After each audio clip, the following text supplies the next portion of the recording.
Sometimes I'll take a look at things like battle passes or this trend of AAA games releasing a hot mess, unoptimized, buggy, and everything else, and I'll wonder to myself, how did it get so freaking bad? But when you take a look at this shit, it all makes sense. It all makes perfect sense. It's shocking how low our standards have collectively become, to the point where people get excited over things that are very suspect looking. I know people are aching and desperate for a good MMO, but don't throw your common sense away over it. So there's this game on Steam coming out called Ship of Hero. It's like a Stolen Valor for superheroes video game. We have these Temu knockoff fucking wannabe superheroes. Instead of Iron Man, you have Steel Man, Incredible Bulk, Fabulous Four, H2O Man. You get the idea. And there's nothing inherently wrong with that. It costs a shit ton of money to get usage rights to Marvel and Disney characters. And as much as this developer is trying to make it sound like we're being critical and harsh about the game itself, not exactly true. A lot of people are more concerned about the monetization, more so the game itself. Although anytime you see a developer using a 5-second sound clip on loop in the game's trailer, which is supposed to get you interested in their game, well, it's usually not a good sign. Well, let's just watch the trailer together.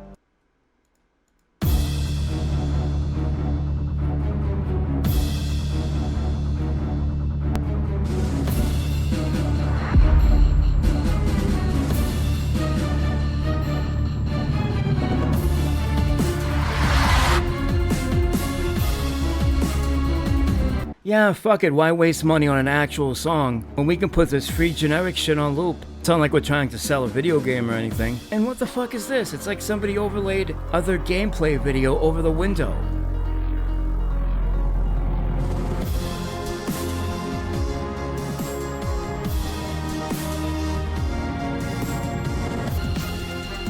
Does the boss not have a death animation? Probably would have costed too much money.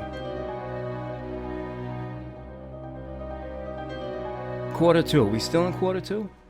Now, the only reason why this even came on my radar is because I noticed it kept popping up in the new upcoming games section on Steam's front page. And then I read what the developer had to say about that, and they went on to blame Steam. And so I decided to take a closer look. I noticed that they have their own website. Well, a picture's worth 1,000 words. Let me just show you. No, your eyes aren't deceiving you. And no, this is not Star Citizen's Kickstarter page. This developer is asking people for upwards of $10,000 donation. That's right, donations. Because when you call it a donation, it's exactly that. So if you're the customer unhappy about anything, you're shit out of luck. Sure, in something like Kickstarter where you have these backer tiers, you're still kind of fucked if something goes south. But in this case, you'd be like super fucked, ultra fucked. Now, I heard that some developers who are trying to sell you something off of Steam can use a sequence of tricks to get their game in limbo so it kind of just hangs out on the front page. I heard delaying the game is one part of it, but I'm not entirely sure if any of this is true, so take that with a grain of salt. I just thought it was worth mentioning in case it is true, because this developer is collecting donations on their website in exchange for access and things you would see on a Kickstarter, except in the developer's own words, this game was supposed to be out already and was only delayed because of Steam. So you have a game that continues to get delayed while the developer's collecting donations off of Steam for a game that's not only going to have a subscription.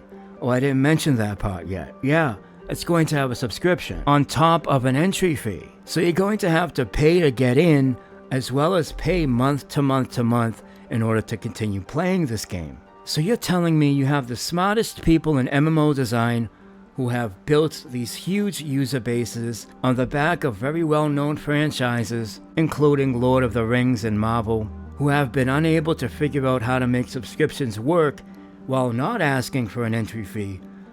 But this random motherfucker has it all figured out. Now, I'm not a rocket scientist, nor do I have a super high IQ, but I don't think it's necessary to figure out something's off. I feel I'm just stating the obvious, and that's somehow considered negative nowadays. Hey Billy, I think you should be careful with spending money. Hey! Stop being so damn negative! I just don't want to see you get scammed. Get away from me with those negative vibes. I'm just trying to look up. Don't tell me how to spend my money. Did you even play the beta, bro?